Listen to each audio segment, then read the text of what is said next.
like torture, isn't it? I mean, these climate wars have been going on for over a decade now, and the Australian people overwhelmingly want stronger action to address global warming and to cut emissions.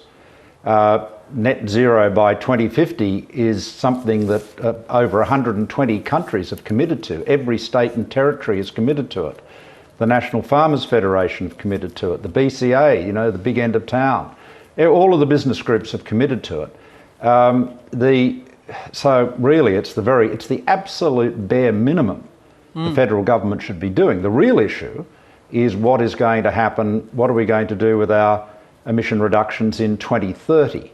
See, we took 26 to 28% cuts from 2005 levels by 2030 as our pledge to the 2015 Paris conference, but both the text of the treaty and the intention was that these would be reviewed and renewed and increased every 5 years. And so we should be taking a substantially higher cut in emissions by 2030 to Paris. I mean, you've already got the New South Wales Liberal government has committed to a 50% cut by 2030. So it's hardly, raving left-wing radical stuff. But apparently Barnaby Joyce has already taken that off the table, and Scott Morrison has gone along with it. Well, it's funny you say that. I just put that to David Littleproud, the Minister, Senior National, and he says a cut to that 2030 target wasn't even put on the table from the Liberals. That's what he says. Yeah, well, it shows you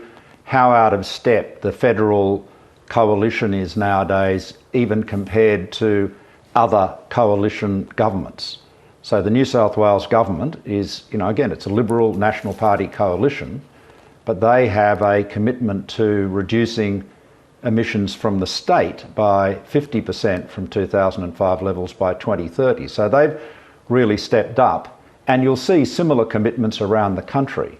So it's, the federal party room, and look, I understand this better than most. I lived through it, and it's just caught in this vice of this, really strong group of climate denialists who basically don't take global warming seriously, are absolutely, wedded to the fossil fuel sector and don't want to do anything to really prejudice the vested interests of those from whom they get the most support, which has historically been fossil fuels and the Murdoch press. Now we're 2 weeks out from the Glasgow Climate Summit. The Prime Minister says he's going, and you've criticised him, saying that he's long on tactics and short on strategy. But isn't he having a red hot go trying to get the Nationals over the line? Don't you give him credit for trying to get a deal here? I wish him all the best. Look, I've grappled with the Nationals as he has, and we've grappled with them together. It's